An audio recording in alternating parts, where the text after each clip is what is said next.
Since we'll be leaving this place today, could you please move out? We'll also pay the $473 monthly loan. Now that my daughter is coming, we no longer need you. Okay, well then please take care of everything from now on. Even though we had supported our in-laws so much, they easily shifted their trust to the younger sister. As I reached the entrance, packing my belongings, I told them something very important. By the way, it seems there's a misunderstanding. The monthly loan repayment is— As I said that, their faces turned pale in shock. My name is Emily, a 35-year-old office worker. I've been married to Tom for 3 years. We met through a mutual friend who believed we'd be perfect for each other. This friend's intuition was spot on. We were drawn to each other from our first conversation. Tom also felt the same, and we began dating.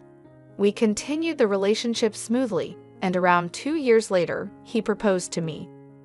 I was so happy as I loved him deeply. Both our families agreed to our marriage, and we had a wonderful wedding attended by many.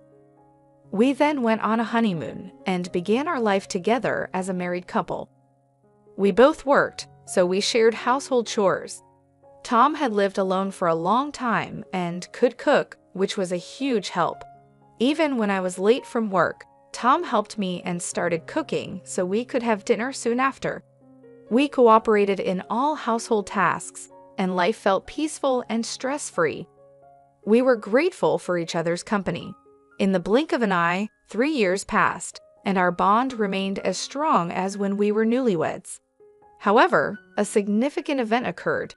Tom's father fell ill suddenly, and we rushed to the hospital. Dad, are you okay? Tom, Emily, thank you for coming. Sorry for causing you concern. It seems I overexerted myself. He had been a workaholic, often working long hours, and as he aged, the stress of those years took a toll on him. For now, I'll undergo some tests and wait for the results. I see. Tom and I were anxious, but more than that, my mother-in-law was quite upset. For the mother-in-law who had always supported her husband as a housewife, it was understandable that she was upset when her partner, the mainstay of the family, was suddenly in mortal danger. Mother-in-law, are you all right? Yes, somehow.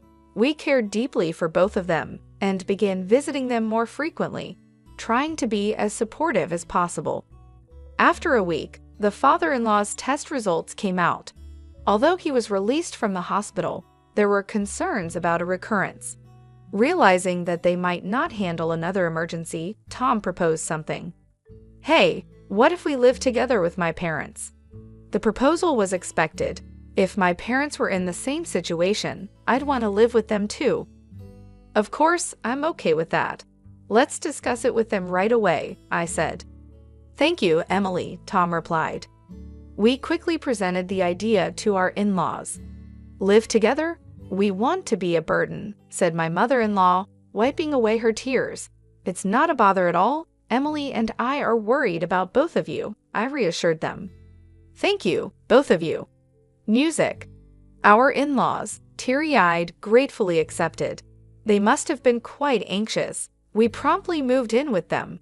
My mother-in-law, knowing that both of us worked, took the lead in the household chores. Thanks to her, we could focus on our jobs. The father-in-law retired early and spent his days resting at home, which improved his health. We all got along wonderfully without any issues, and life was joyous. However, our in-laws made a certain proposal. I've been thinking about this for a while. How would you feel about building a new 2-family house? My father-in-law said. Huh? It's a bit small for 4 adults to live in this house. And if Tom and Emily have children in the future, it'll be even smaller. Considering the future, I've been thinking of building a bigger house where we can live comfortably for the rest of our lives. However, it's not something we can afford with just my savings. We will need to discuss and decide together. Tom and I were surprised by the proposal, but we thought it wasn't a bad idea. While the current in-laws' house isn't too small, it's not particularly spacious or comfortable either. Leaving here long-term might lead to stress building up between us. Perhaps buying a new house where everyone can live comfortably is a good idea. After discussing with Tom for a while, we decided to go along with the father-in-law's proposal. Subsequently, the four of us went to real estate agencies to look at various properties. We considered making it barrier-free for our in-laws and ensuring there are plenty of rooms if children come along. Ideally, it should be in a safe area close to both a hospital and a train station and have easy access to grocery stores. Given everyone's requirements, it seemed like it might be pricey. However, if we're going to live here for the rest of our lives, we don't want to compromise too much. Each family member shared the same sentiment, so fueled by determination, we decided to build our dream house, no matter the cost. After some time, our new home was finally completed. The exterior and interior were both new and beautiful, and just gazing upon it filled our hearts with joy. This is really amazing. I can't be sick anymore. I want to stay healthy and live here for as long as possible, my mother-in-law said. The in-laws seemed pleased, and my husband and I were equally excited. This is the house that will be with us for our entire lives. When we have kids, I want to play catch in the garden and have barbecues, I exclaimed. That sounds great. Let's make lots of family memories here, my husband added. We were overflowing with excitement and joy. Living in the house turned out to be truly comfortable, and it felt like the pinnacle of happiness. Being in a comfortable home made me even more enthusiastic about my work. Subsequently, my work went very smoothly. Both my public and private lives were fulfilling, and I genuinely felt grateful for buying this house. The months passed in the blink of an eye, and 2 years had passed in this house. We continued to have a good relationship with our in-laws as always, and we believed that the days ahead would be filled with happiness. However, at least this place for life in our new home, something unexpected happened. It was when my sister-in-law and her husband visited our new house. While this really is a nice house, it's not fair that only you guys get to live here, she said. What are you talking about? We discussed and decided to buy this house with our parents, I replied. But I can't help but feel envious. When we were still living in a cheap winter, it feels like you're living beyond your means, she retorted. My sister-in-law often visited our house during holidays and always expressed her envy. Every time she would accuse us of being unfair.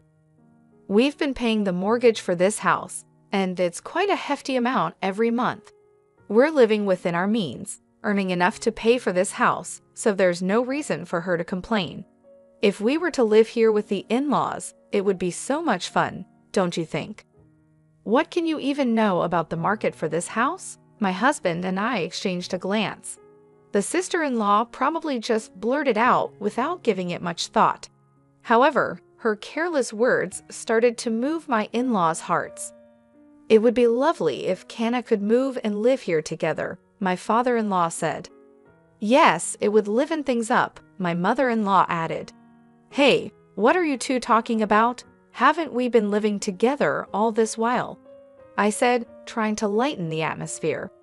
Oh, come on, I was just saying, the sister-in-law replied. Exactly, there's no need to panic, right? Ha ha ha, my husband added, attempting to diffuse the tension. While the in-laws tried to brush it off, it was evident that they were enticed by the idea of living with the sister-in-law. They seemed to have a particular affection for her. Even Mercer, their pet, went for her. She was a beauty with delicate features, looking like a doll since her childhood. 4 years younger than Tom, she was born when the in-laws were older, making them dote on her even more. This pampering had led her to become quite spoiled, and Tom had to deal with her demanding nature. Having heard all this from Tom, I was always wary of my sister-in-law. For a while after we got married, Tom and I were both caught off guard because she didn't seem to be causing us any trouble.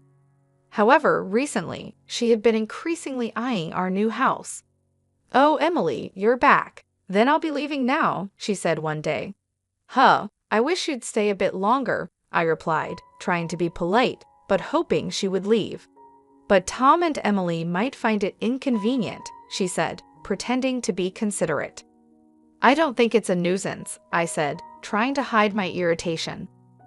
You might say that, but it's evident in your eyes and behavior, she retorted.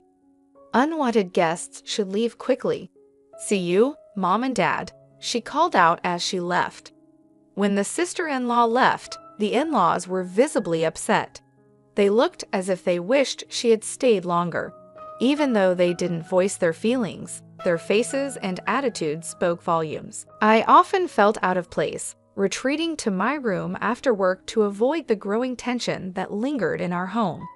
When Tom came home, we'd cautiously make our way to the living room for dinner, but the atmosphere around the dinner table became increasingly strained. Long silences would hang in the air, and it was clear something was amiss. Tom, too, sensed the change and began to suspect that the cause of our troubles was his sister. As our relationship with the in-laws deteriorated, the sister-in-law finally made her move. One holiday, Tom and I returned from our morning shopping to find unfamiliar shoes at the entrance. We exchanged glances, perplexed, and then his mother-in-law approached us from the living room. You're finally back.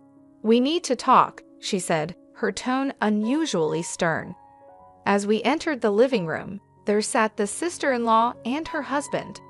Ah, you're finally here, she said, addressing us casually. Kana, what's going on? From today, we'll be living here, so please leave, she declared, catching us off guard. What? Tom and I were taken aback by her sudden announcement. What is she thinking, moving in today? Hold on, it's ridiculous to say that all of a sudden. It's not sudden. We've discussed this with Mom and Dad for a long time, she responded confidently. Kai and I will take care of everyone. I'll handle the housework and even care for you when needed. Please rely on us, Mom and Dad. With our daughter here, we don't need you anymore. A daughter-in-law who doesn't do housework or have children is no match for Kana. I was deeply hurt by their words. Seeing my shocked face, the sister-in-law smirked. We'll pay the $473 monthly loan, okay, she said, as if it would make everything all right. Huh? $473? I stammered, unable to believe what I was hearing. It's a great deal to live in such a nice house for that. Tom and I exchanged dumbfounded glances. It became clear that the in-laws were already planning to kick us out. After such treatment, we couldn't continue living there. Is that so? I managed to say. But we can't move out immediately. Could you give us at least a week? We need to find a new place. Fine, his mother-in-law said, her tone indifferent. Ah, you must be looking forward to living with Kana and her husband from today. As the in-laws looked disappointed, the sister-in-law and her husband were extremely happy that we decided to leave. Calm down, Mom and Dad. The house isn't going anywhere. I'm looking forward to a week from now, she chimed in, her voice dripping with satisfaction. While the in-laws and the sister-in-law's family were thrilled to drive us out, Tom and I seriously reconsidered co-living with such people. We quickly arranged to view rental properties and moved out within a week. On the day we were leaving, I made it clear. Please take care of everything from now on. Don't ever get involved with us or come to this house again. Their words were harsh, especially considering how much we had supported them. Yet now we could finally live comfortably with Mom and Dad in our new home. It felt like a dream. As I gathered our belongings and approached the entrance, I shared an important piece of information. Oh, by the way, it seems there's a misunderstanding about the monthly mortgage payments. It's $1,825 every month, okay? Make sure you understand that. What? They exclaimed in shock, their faces turning pale all at once. Hold on a second, isn't the loan just $473 a month? They protested. You misunderstood, didn't you? This house is under our father's name, so the loan is contractually agreed to be paid off through a debit from Dad's account. Emily and I were planning to live in this house for the rest of our lives, so we told him he wouldn't have to pay. We were bearing all the costs. So I was transferring $473, and Emily was transferring $1,352 to our father's account every month. It turned out father had only remembered the monthly transfers into his account. Moreover, Emily and I split the living expenses equally. Our parents probably never thoroughly checked the costs and assumed it wasn't a significant amount. What? No way. We can't pay $1,825 a month. We can't even cover the living expenses on top of that.